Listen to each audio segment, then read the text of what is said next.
Hello students, welcome back to our YouTube channel Rahul सरवाइव त्रिवेदी। तो बच्चों, एक बार फिर से हम लोग as a live test cell division को रिवाइज करेंगे। चलिए, और ये सरप्राइज टेस्ट है, आपको पहले से पता भी नहीं है कि आज टेस्ट होने वाला है। देखो किसमें कितनी स्किल है, और हमेशा अपना वो पुराना स्लोगन याद रखेंगे कि जो एमसीक्यू करेगा वो डॉक्टर बनेगा। तो चलिए, जो एमसीक्यू करेगा वो डॉक्टर बनेगा, मैंने पहले ऑलरेडी बोल रखा है। और एक बात ध्यान रखिएगा, ये लाइव टेस्ट है, बातें नहीं करना है बिल्कुल भी। और इसमें आपको ये सामने स्क्रीन पर एक क्वेश्चन आएगा, हमेशा की तरह 4 ऑप्शन आएंगे, हमेशा की तरह हिंदी इंग्लिश दोनों होंगे। और कमेंट बॉक्स में आपको अपना आंसर नोट करना है। तो चलिए, बिना टाइम बर्बाद किए स्टार्ट करते हैं आज का टेस्ट। और ये रहा आपकी स्क्रीन पर पहला question. How many time does DNA replicate in one cell cycle? एक कोशिका चक्र में डीएनए कितनी बार रेप्लिकेट होता है? जल्दी से आंसर दीजिए। देखिए, कंपटीशन में एक चीज हमेशा ध्यान रखो कि जो पहले आंसर देगा वही विजेता माना जाता है। सबसे सटीक और सबसे पहले। बेटा, इसका आंसर क्या आएगा? केवल एक बार, 2 बार, many times, not at all.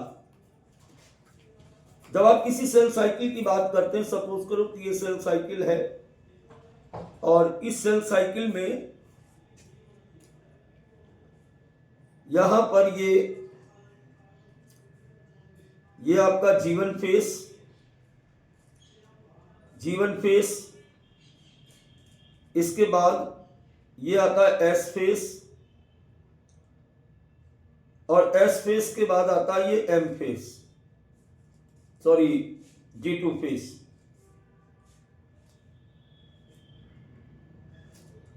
तो एस फेस का फुल फॉर्म ही होता है सिंथेसिस ऑफ डीएनए का संश्लेषण।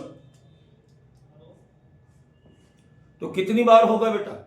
केवल एक बार होता है। कहां पे होता है? आंसर क्या आएगा इसका? एक बार। और कहां पे होता है? सेल साइकिल में एस फेस के दौरान डीएनए का रेप्लिकेशन या डुप्लीकेशन, या जो भी हिंदी में लिखा है प्रतिकृत, एक बार होता है। आंसर सभी लोग दीजिए, घबराइए नहीं, गलत होने पर ही सही होगा। क्वेश्चन नंबर 2 की तरफ चलते हैं। Identify the meiotic stage in which homologous chromosome separate while sister chromatids remains attached at their centromere। उस अर्धसूत्री अवस्था की पहचान कीजिए जिसमें समजात गुणसूत्र अलग होते हैं जबकि सिस्टर क्रोमेटिड्स अपने सेंट्रोमियर पर जुड़े रहते हैं। जल्दी से बताइए।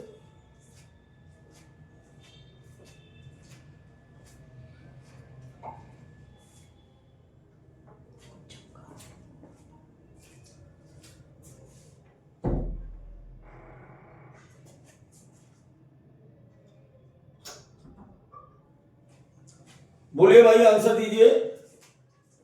Metaphase first, metaphase second, anaphase first, anaphase second. Sister chromatids अपने सेंट्रोमियर पर जुड़े रहते हैं। देखिए क्वेश्चन क्या कह रहा है। होमोलोगस क्रोमोसोम, दो समजात गुणसूत्र एक दूसरे के पास पास आकर के जोड़े बना लेते हैं ऐसे।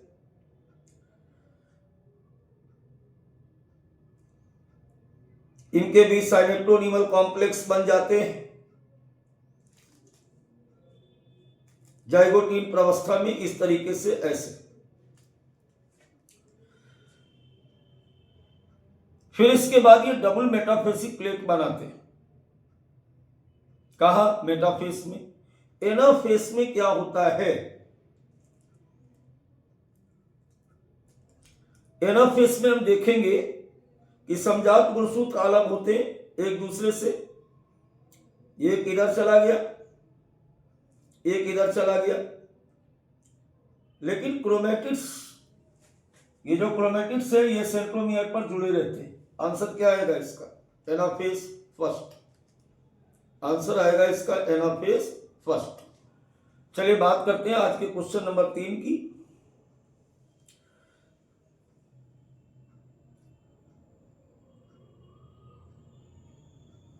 Which of the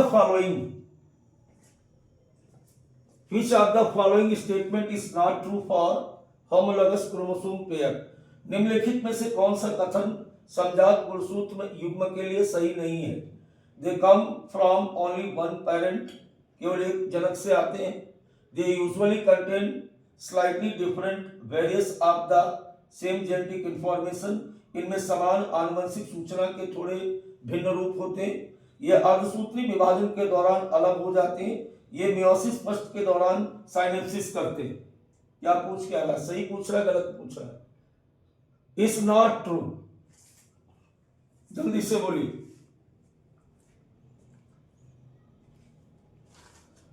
देखो, होमोलॉगस क्रोमोसोम की बात करें तो अभी मैंने ऊपर बताया था आपको, ये देखिए यहां पर आप देख सकते हो। यहां पर आप देखोगे तो पता चलेगा कि ये समान गुणसूत्र है। इनमें से एक माता से आता है और एक पिता से आता है। जाइगोटीन प्रावस्था में आपको बताया गया था, याद करो, कि एक माता से एक पिता से दो समान गुणसूत्र एक दूसरे के पास पास आकर के जोड़े बनाने लगते हैं। इस प्रकार जोड़े बनाने की घटना को साइनेप्सिस कहते हैं और बने हुए क्रोमोसोम को होमोलॉगस या समजात गुणसूत्र कहते हैं। कहते कि नहीं कहते? अब इसमें अगर ऑप्शन देखो, आप ऑप्शन की तरफ जाओगे तो पहला ऑप्शन ही गलत हो गया। ये कह रहा है एक ही पेरेंट से आते हैं, गलत है। होमोलॉगस क्रोमोसोम में दोनों जो जाइगोटीन प्रावस्था में पेयरिंग करते हैं वो उसमें से एक पैटर्नल होता है, एक मैटरनल होता है। एक माता का होता है, एक पिता का होता है, दोनों समान जनक के नहीं होते। आंसर क्या आएगा बेटा इसका? पहला आंसर आएगा। बात करते हैं क्वेश्चन नंबर 4 की।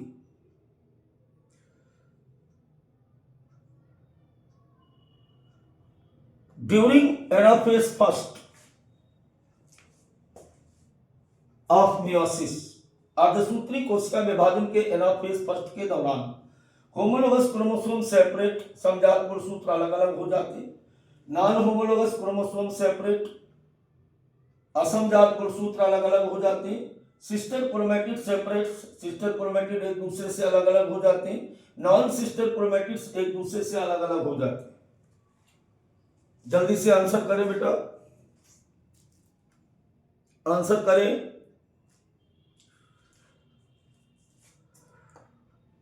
देखो, मियोसिस फर्स्ट को हम लोग कहते हैं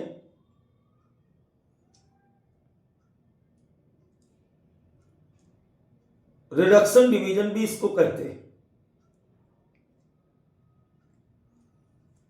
और रिडक्शन डिवीजन का मतलब होता है कि number of chromosome which are present in the diploid cells, जो किसी दुगुणित कोशिका में गुणसूत्र होते हैं वो आधे हो जाते हैं।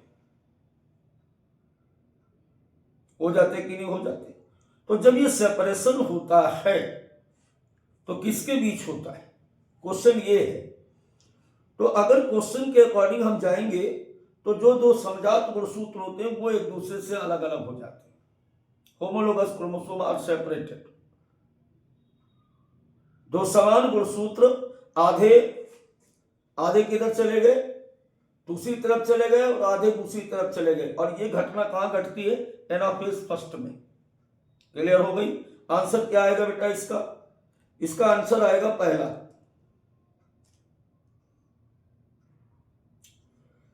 क्वेश्चन नंबर 5 की बात करें तो which statement is correct for meiosis? meiosis के लिए सही कथन कौन सा है? Meiosis first is reduction division. Meiosis एक अर्धसूत्री विभाजन है प्रथम। Meiosis second is reduction division. Meiosis first is equational and second is reductional division. Meiosis first and second both are equational division. देखो कॉन्सेप्ट पर जाओगे तो क्वेश्चन आने स्टार्ट हो जाएंगे। मियोसिस की अगर बात करें ना अपन, देखो जरा यहां पर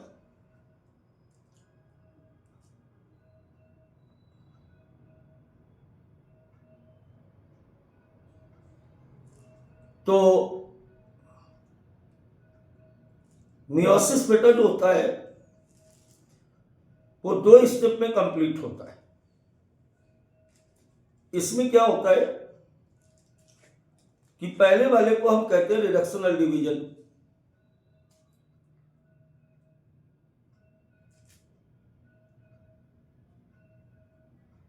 और दूसरे वाले को हम कहते हैं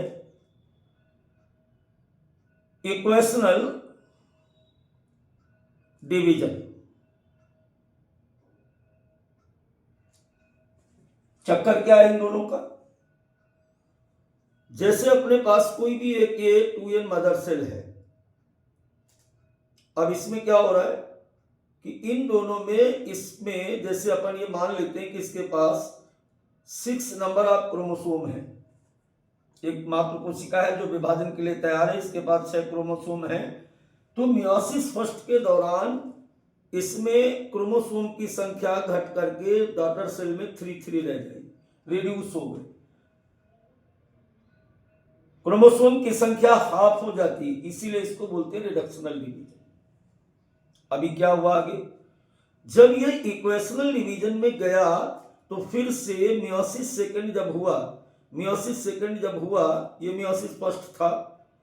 मियोसिस सेकंड के दौरान इससे भी 2 सेल बनी और इस वाले से भी 2 सेल बनी। जब दोनों से 2 सेल बनी तो इसके पास कितने, इसके पास 3, इसके पास भी 3, इसके पास भी 3, इसके पास भी 3। क्लियर हुआ?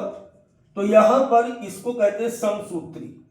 जो मियोसिस सेकंड होता है वो होता है समसूत्री, और पहले वाला जो होता है वो वास्तव में होता है अर्धसूत्री।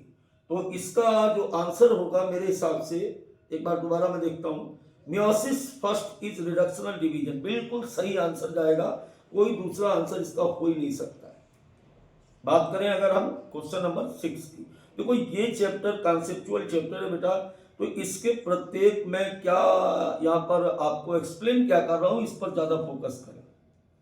आपका गलत हो रहा है सही हो रहा है उससे कोई मतलब नहीं। आपको मतलब इस बात से है कि जो अब हम बता रहे हैं इसको बड़े ध्यान से सुनो। मैंने क्या कहा कि चैप्टर में क्वेश्चन करा करके चैप्टर को रिवाइज करना, तो हर चीज मैं आपको समझा रहा हूं यहाँ पे कि क्यों है, ऑप्शन क्यों है, ये भी बताया जा रहा है। चलिए अगला क्वेश्चन है, during anaphase first, anaphase first के दौरान क्या होता है? Sister chromatids get separated, homologous chromosome get separated. समजात गुणसूत्र अलग होते हैं, बोथ आर करेक्ट, दोनों सही है, नन इज करेक्ट, दोनों भी सही नहीं है। जल्दी से बताइए, ये क्वेश्चन शायद तीसरी बार आया इतनी देर में, बड़ा ही इंपॉर्टेंट क्वेश्चन है ये। दोनों both are correct, both none is correct. Anaphase first के दौरान क्या होता है? सिस्टर क्रोमैटिड गेट सेपरेटेड, नहीं होते। होमोलोगस क्रोमोसोम गेट सेपरेटेड, समजात गुणसूत्र एक दूसरे से अलग अलग होते हैं। तो जरा यहां पर बात को समझने की कोशिश करेंगे। हालांकि ये क्वेश्चन आपका तीसरी बार आ रहा है। यहां पर होमोलोगस क्रोमोसोम बेटा जो होते हैं वो एक दूसरे से अलग अलग हो जाते हैं। चलिए क्वेश्चन नंबर 7 की अगर बात की जाए तो प्रोफेज फर्स्ट, ज्यादातर क्वेश्चन अभी मियोसिस से ही हैं। Prophase first is divided into 5 phase based on, prophase first को 5 चरणों में किस आधार पर विभाजित किया गया है? क्रोमोसोम बिहेवियर के आधार पर, न्यूक्लियर बिहेवियर के आधार पर, स्पिंडल फॉर्मेशन के आधार पर, सेल साइज के आधार पर। जल्दी से बोलिए। देखो आपको कुछ तो ऐसे होंगे जिनको तो यही नहीं याद है कि प्रोफेज फर्स्ट में कौन सी 5 स्टेज थी। तो उनको तो सबसे पहले बताना पड़ेगा भाई। आपको याद होगा कि प्रोफेज फर्स्ट में 5 स्टेज आई थी। लेप्टोटीन, जाइगोटीन,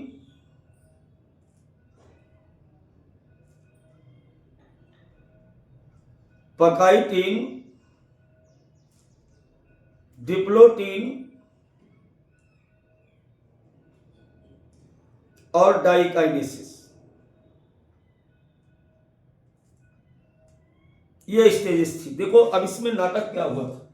लेप्टोटीन में जो आपके क्रोमेटिन थ्रेड थे उससे क्रोमोसोम बने। जाइगोटीन में जो क्रोमोसोम थे इनकी पेयरिंग हुई। पकाइटीन में अलग अलग होना स्टार्ट हो गए, क्रॉसिंग ओवर वगैरह हुआ यहाँ पर। डिप्लोटीन में अलग सेपरेशन स्टार्ट हुआ, डाइकाइनेसिस में अलग हो गया। तो कुल मिलाकर के प्रोफेज फर्स्ट में जो भी नाटक था, जो भी इवेंट्स थे, जो भी घटनाएं घटी, वो गुणसूत्रों के द्वारा घटाई गई। याद करो, नहीं याद आ रहा कॉपी पलट के देखिए, कुछ भी नीचे वाला कुछ नहीं हुआ।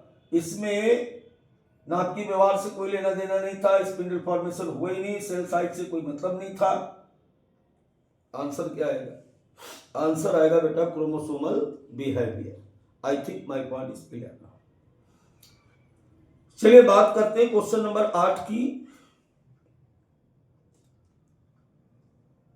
और 8 की अगर बात करें तो सही स्तंभों का मिलान कीजिए। एक तरफ लिखा हुआ है zygotene, crossing over, pachytene, synapsis, diplotene, chiasmata या किएस्मेटा, बिस्बिल और डाइकाइनेसिस, टर्मिनलाइजेशन। देखो बेटा इसमें ऑप्शन नहीं दिए मैंने, क्योंकि इस क्वेश्चन को मैं खुद करूंगा। चलो मैच करते। जाइगोटीन अवस्था में क्या हुआ था? जाइगोटीन अवस्था में साइनेप्सिस हुई थी। याद करो, दो समान गुणसूत्र एक दूसरे के पास पास आकर के जोड़े बनाने लगते हैं। इस प्रकार जोड़े बनाने की घटना को सिनेप्सिस कहते हैं। था कि नहीं था?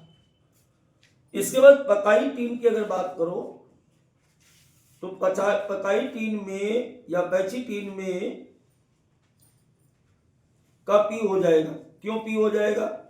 इस प्रावस्था के दौरान गुणसूत्र जो होते हैं वो एक दूसरे से क्या करने लगते हैं? क्रोमोसोम एक दूसरे से कुछ स्थानों पर जुड़े रह जाते हैं, इस प्रकार से ऐसे। और इनके बीच क्या होता है? इनके बीच डीएनए अथवा जीनिक मटेरियल का म्यूचुअल एक्सचेंज होता है, जिसको हम क्रॉसिंग ओवर कहते हैं। और क्रॉसिंग ओवर बेटा हमेशा पकाइटीन में होती है। अब अगर हम बात करते हैं डिप्लोटीन की, डिप्लोटीन में आपको मैंने डिप्लोटीन में क्या बताया था मैंने कि किएस्मेटा बिस्बिल रहते हैं, बाकी जगह पर साइनेप्टोनिमल कॉम्प्लेक्स समाप्त हो जाते हैं। किएस्मेटा यानी जिस स्थान पर यहां पर होता है क्रॉस बनाते हैं उसको किएस्मेटा कहते हैं। बिस्बिल रहते हैं अभी भी, लेकिन सेपरेशन स्टार्ट हो जाता है। और डाइकाइनेसिस में टर्मिनलाइजेशन का मतलब बताया था कि धीरे धीरे स्लिप ऑफ होते, एक दूसरे पर ऐसे ऐसे होते होते अंतिम बिंदु से ऐसे अलग हो जाते। तो ये जो लास्ट पॉइंट पर आकर के ऐसे स्लिपिंग होती, इसको हम कहते हैं टर्मिनलाइजेशन। तो बेटा डी का यानी सबसे पहले तो सी का क्या हो जाएगा?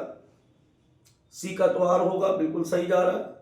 और डी का क्या होगा? डी का भी सही जा रहा है, टर्मिनलाइजेशन। तो अगर देखें हम तो ए का क्यू, बी का पी, बी का पी, सी का आर और डी का एस। क्लियर हो गया? चलिए बात करते हैं क्वेश्चन नंबर 9 की। Splitting of centromere and separation of chromatids occurs during. Centromere का विभाजन और क्रोमैटिड्स का अलग होना किस अवस्था में होता है? Prophase second, anaphase first, anaphase second, metaphase second. Chromatids कहां पे अलग होते हैं? एक दूसरे से क्रोमेटिड्स कहाँ पे अलग होते हैं? जल्दी से आंसर बताइए, बड़ा इजी क्वेश्चन है, ज्यादा दिमाग नहीं लगाना इसमें। देखो, क्रोमोसोम का जो सेपरेशन है वो मेटाफेज में नहीं होता, प्रोफेज में भी नहीं होता। मेटाफेज में सभी क्रोमोसोम मिडिल लाइन पर आकर के इस प्रकार से ऐसे मिडिल लाइन पे आकर के इसमें मेटाफेज फर्स्ट में ऐसे डबल मेटाफेसिक प्लेट बनाते हैं इस तरीके से। प्रोफेज सेकंड की बात करो तो उसका कोई सेपरेशन से कोई लेना देना नहीं। एनाफेज फर्स्ट में क्या हुआ कि क्रोमोसोम जो होते हैं वो इस प्रकार से पूरा का पूरा क्रोमोसोम इस प्रकार से इधर चला गया और इधर चला गया, तो यहां पर क्रोमेटिड्स का सेपरेशन नहीं हुआ। लेकिन अगर हम कहां की बात करें, अब ये दो सेल बन गई, एक सेल ये बन गई, एक सेल ये बन गई, इसके पास एक है ऐसे, इसके पास भी एक है ऐसे। लेकिन जब ये एनाफेज सेकंड करेगा, एनाफेज सेकंड के दौरान क्या होगा कि क्रोमेटिड्स एक दूसरे से अलग हो जाएंगे, यानी इसके पास एक बचेगा और इसके पास भी एक बचेगा, ऐसे ही इसके वाले के पास भी एक बचेगा इस तरीके से, और इसके पास भी एक बचेगा। तो मेरे हिसाब से इसका आंसर आना चाहिए एनाफेज सेकंड। जल्दी बताओ भाई क्या है? मेरे हिसाब से तो यही आ रहा 3 नंबर, क्योंकि यहां पर स्पष्ट आपको दिख रहा है कि एनाफेज सेकंड में ये जो आए थे क्रोमोसोम, यहां पर क्या हो रहा है, यहां पर दो लेके चले पर यहां पर रिडक्शन हुआ, एनाफेज फर्स्ट में रिडक्शन हुआ, रिडक्शन के बाद साइटोकाइनेसिस के बाद दो सेल बन गई, लेकिन अभी भी क्रोमोसोम इस तरीके से क्रोमेटिड्स जो है वो सेंट्रोमियर पे जुड़े हुए, यहां पर आकर के ये एनाफेज सेकंड में एक दूसरे से अलग अलग हुए। राइट नाउ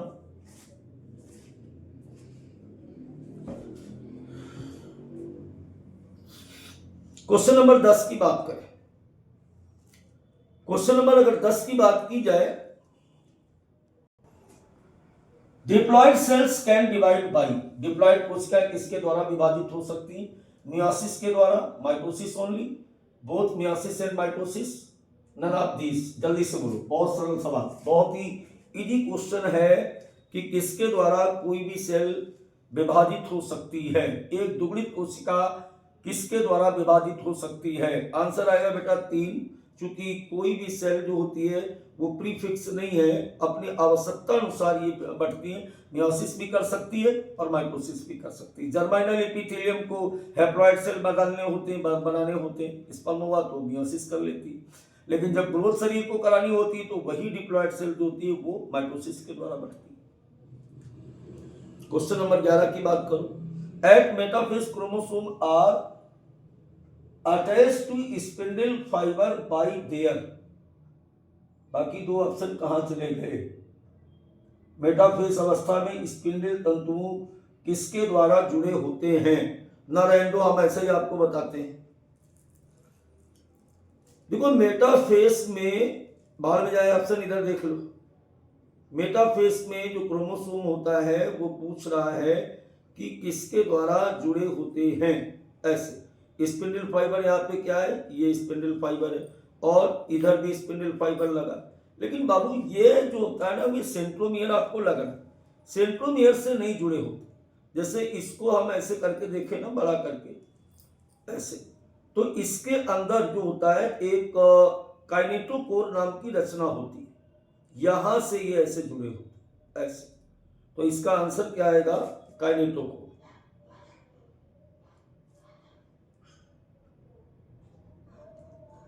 ये है।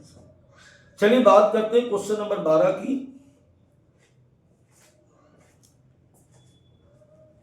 जीवन phase of cell cycle is mainly concern with, कोशिका चक्र का जीवन चरण मुख्य रूप से संबंधित होता है DNA replication, protein synthesis and cell growth, spindle formation, chromosome segregation.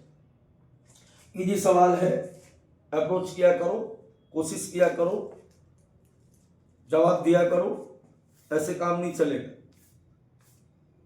देखिए डीएनए रेप्लिकेशन ये एस फेस का कैरेक्टर है, ये जीवन का नहीं है। Protein synthesis and cell growth, आवश्यक प्रोटीन का संश्लेषण जीवन प्रावस्था में होता है। साथ ही साथ मुख्य रूप से जितने सेल ऑर्गेनेल्स होते हैं वो भी डुप्लीकेट हो जाते हैं, कुछ को छोड़ करके। तो आंसर क्या आएगा? आंसर आएगा बी। बात करें अगले क्वेश्चन नंबर 13 की।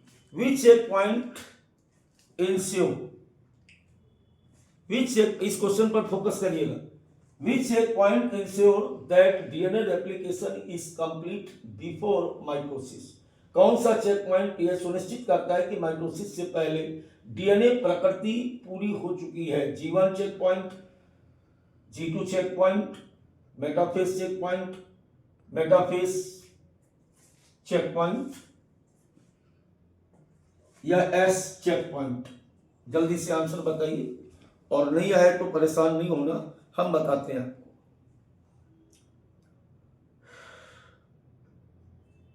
देखो, जब ये सेल साइकिल होती है, ये कोई सेल साइकिल है। अब इस सेल साइकिल में ऐसे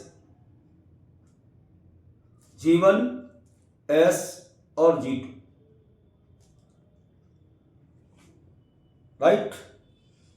तो जो G2 फेस होता है, यहां पर एक चेक पॉइंट है, ये सेल तभी आगे बढ़ेगी जब S का यानी S फेस कंप्लीट हो चुका होगा। इसी को हम कहते हैं चेक पॉइंट। चेक पॉइंट का मतलब ये होता है कि जैसे जीवन में जो होना था वो हुआ या नहीं हुआ। अगर नहीं हुआ तो S फेस नहीं आएगा, सेल डिवीजन वहीं रुक जाएगा। अब S फेस में डीएनए का डुप्लीकेशन हुआ या नहीं हुआ है? अगर नहीं हुआ तो सेल G2 में जाके रुक जाएगी, आगे डुप्लीकेट नहीं होगी। तो ये G2 चेक पॉइंट डिसाइड करेगा कि डीएनए का डुप्लीकेशन हुआ है या नहीं हुआ है। आंसर मेरे हिसाब से इसका होना चाहिए ये। चलिए बात करते हैं क्वेश्चन नंबर 14 की। इंटरफेस कंसिस्ट ऑफ, इंटरफेस में कौन कौन सी प्रावस्थाएं पाई जाती हैं? G1 S G2, G1 prophase S metaphase G2 prophase metaphase anaphase. Interphase में जल्दी से बोलो। क्वेश्चन नंबर 14 की बात हो रही। देखो बेटा, कोई भी सेल जो होती है ना, सेल साइकिल जो होती है, इसके दो फेस है। पहला फेस इसका जो होता है वो होता है इंटरफेस, और दूसरा होता है माइटोटिक फेस।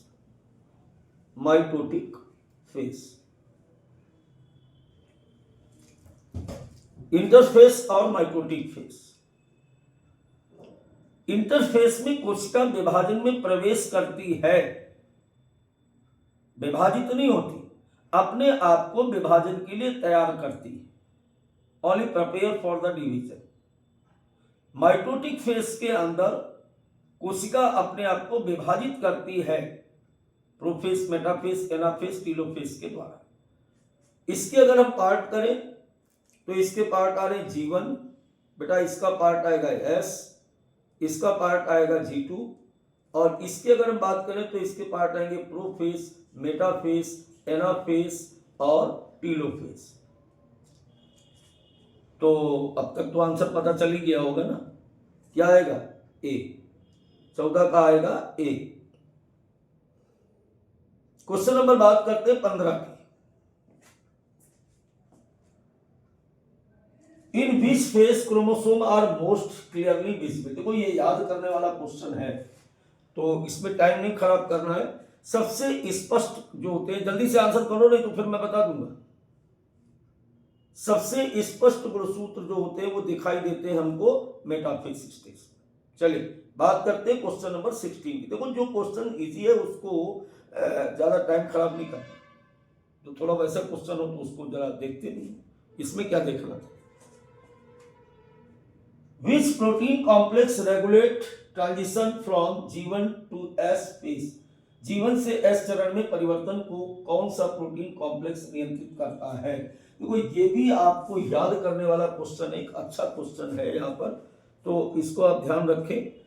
साइक्लिन सीडी के कॉम्प्लेक्स एक प्रोटीन होती है जो जीवन से एस में परिवर्तन को रेगुलेट करती है, कई बार इसको साइक्लिन प्रोटीन भी कह देते हैं। ठीक है, इसके बाद क्वेश्चन नंबर 17 की बात करूं, mitotic spindle is made up of. Mitotic spindle किसका बना होता है? किसका बना होता है? एक्टिन फिलामेंट्स का, इंटरमीडिएट फिलामेंट का, माइक्रोट्यूब्यूल्स का, माइक्रोफिलामेंट्स का। जल्दी से बताइए,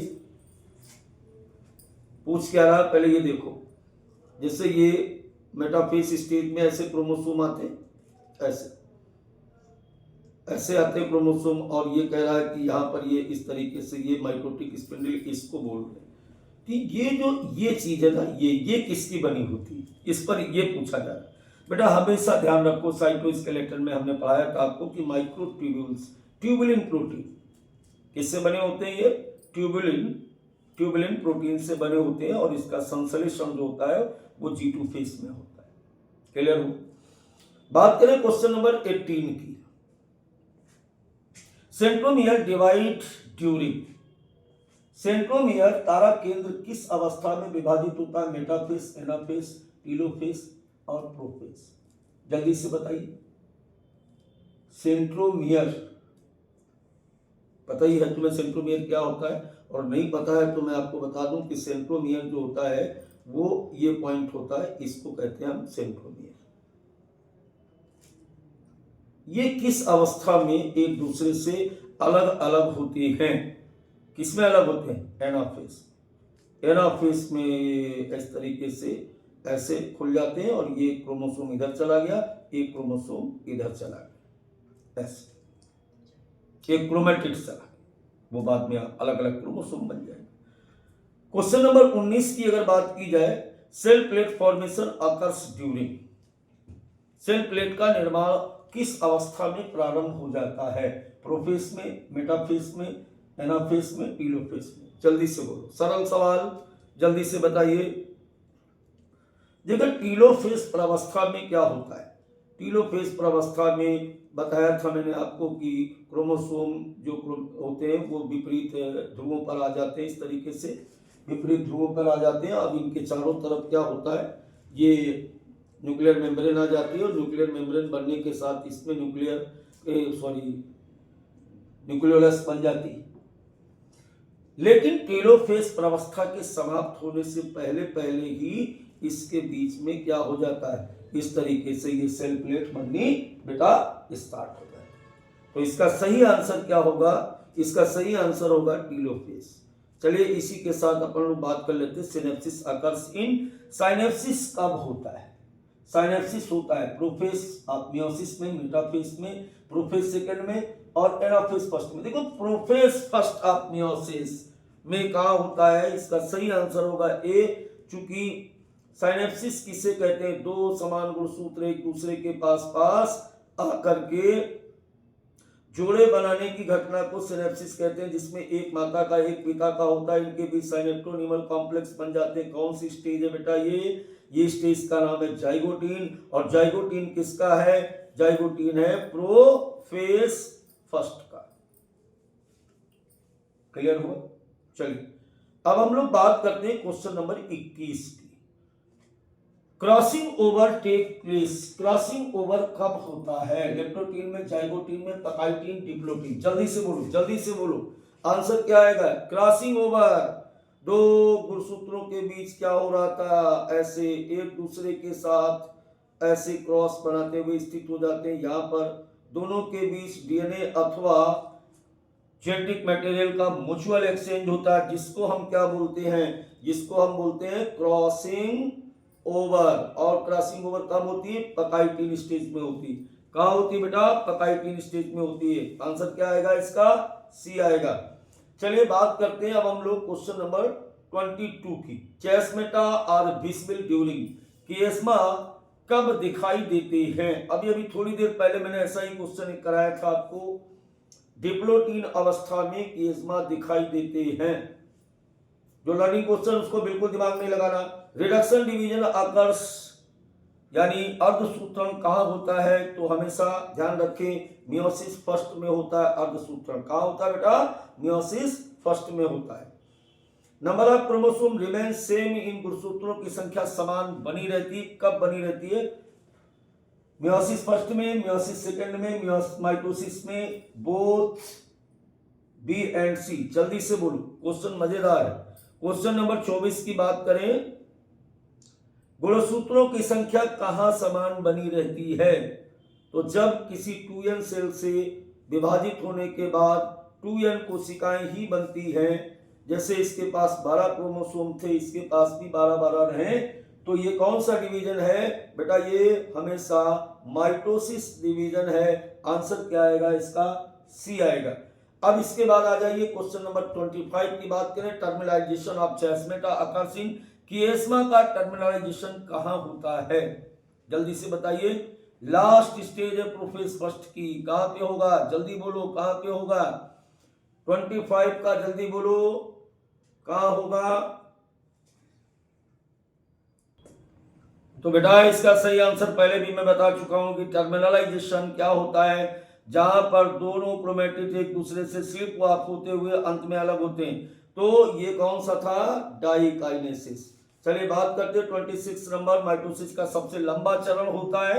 जल्दी से बताइए, सबसे which phase is longest mitosis, mitosis का सबसे लंबा प्रवस्था होता है, जल्दी आंसर दो। प्रोफेस, सबसे लंबी प्रवस्था क्या होती है, प्रोफेस। चलिए अब इसके बाद बात करते हैं 27 नंबर की, इक्वेशनल डिवीजन अकर्सिन। इक्वेशनल डिवीजन, समान विभाजन किसमें होता है, मियोसिस सेकंड में।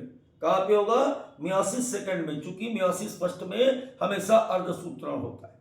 चलिए बात करें क्वेश्चन नंबर 28 के, astral spindle is found in, astral spindle कहां पे बनते हैं, जल्दी से बताइए, एस्ट्रल स्पिंडल कहां पे बनते हैं, आंसर करो। एस्ट्रल, देखो इसको समझो बात, इसमें समझना क्या है कि जो एनिमल सेल होती है उसमें सेंट्रियोल होते हैं, और इस सेंट्रियोल से जब इस तरीके से ऐसे निकलते हैं, ये एस्टर रे निकलती सेंट्रियोल से ऐसे, तो बेटा इसको हम लोग बोलते हैं, क्या बोलते हैं, एस्टर।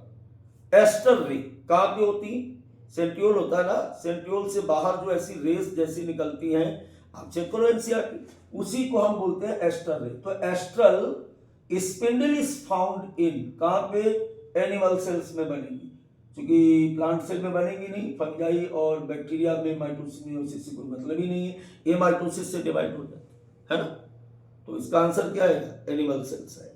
और एस्टर स्पिंडल समझ गए ना क्या होते हैं, एनिमल सेल्स में सेंट्रियोल होते हैं, प्लांट सेल में नहीं होते, क्लियर। चलिए बात करें क्वेश्चन नंबर 29 की, kinetochore is associated with, kinetochore कहां पे स्थित होता है या किससे संबंधित होता है, तो काइनेटोकोर बेटा किससे संबंधित होता है, जल्दी से आंसर बताइए। आपको मैं बता भी दूं, देखो ये काइनेटोकोर है कहां पे, काइनेटोकोर कहां पे है, जैसे ये कोई क्रोमोसोम है ऐसे, और इस क्रोमोसोम का ये पार्ट जो है इसको हम कहते हैं सेंट्रोमियर, ठीक है। और सेंट्रोमियर के अंदर एक ये बटन जैसी रचना दिख रही ना, इस बटन जैसी रचना को हम कहते हैं काइनेटोकोर। क्या कहते हैं इसको, काइनेटोकोर कहते हैं। तो किससे संबंधित है, टीलोमियर से, टीलोमियर तो ऊपर है ये, फिर इसके बाद सेंट्रोमियर, बिल्कुल सही, सेंट्रोमियर से संबंधित है, आंसर आ गया। क्रोमेटिड एंड नहीं, न्यूक्लियोलस से कोई मतलब ही नहीं। बात करें अब अगर हम लोग क्वेश्चन नंबर 30 की, मियोसिस क्या सुनिश्चित करता है, ग्रोथ, रिपेयर, जेनेटिक वेरिएशन या रीजनरेशन, जल्दी से बताइए। क्वेश्चन नंबर 30 की बात करें अगर, देखो हमेशा ग्रोथ जो होती है माइटोसिस से होती है, रिपेयरिंग, रीजनरेशन, बॉन्ड हेलिंग, ये सारा का सारा रीजन सब किससे होता है, किससे होता है, ये माइटोसिस। मियोसिस में हमेशा गैमेट्स बनते हैं, स्पर्म, ओवा, तो जब माता पिता के दोनों के क्रोमोसोम आपस में फ्यूज कराए गए तो यहाँ पर आनुवंशिक भिन्नता आती है। और यही कारण है कि कोई भी बच्चा अपने माता पिता के बिल्कुल समान नहीं होता, मिलता जुलता होता है लेकिन आइडेंटिकली सिमिलर नहीं होता, क्योंकि दो सेल अलग अलग जगह से आकर के जाइगोट बनाती है, तो आनुवंशिक भिन्नता होगी ही। क्लियर हो गई बात? तो ये हुआ हमारा आज का टेस्ट समाप्त।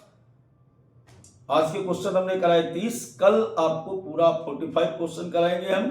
फिर मिलते हैं एक नए टेस्ट के साथ। बाय बाय बच्चों, गुड नाइट। और ज़्यादा से ज़्यादा अपने साथ और बच्चों को आप जोड़ा करें, और जो बच्चे नहीं आते उनको भी बोले देखो कम से कम एमसीक्यू जिस दिन कराया करूं उस दिन जरूर आया करो, क्योंकि क्लास में आगे पीछे भी आप पढ़ लेते हो, कोई दिक्कत नहीं होती, लेकिन एमसीक्यू में जो सामने आपको आंसर देना है ना, बिल्कुल आपको ऐसी फीलिंग्स होनी चाहिए कि आज मेरा टेस्ट है। और कल भी आपको हम सेल डिवीजन का ही टेस्ट कराएंगे, इस बात को सुन के तब जाइए, not game over. Game over होता है जब हम आपसे टाटा बाय बाय कर दें। समझ गए बात को? क्या मैंने बोला? कल भी सेल डिवीजन के ही क्वेश्चन कराए जाएंगे और क्वेश्चन अच्छे आएंगे। आज मैंने पहले टफ लिए और फिर मैंने सरल क्वेश्चन इसलिए लिए थे क्योंकि आपको पहले से बताया नहीं था। तो बाय बाय बच्चों, गुड नाइट।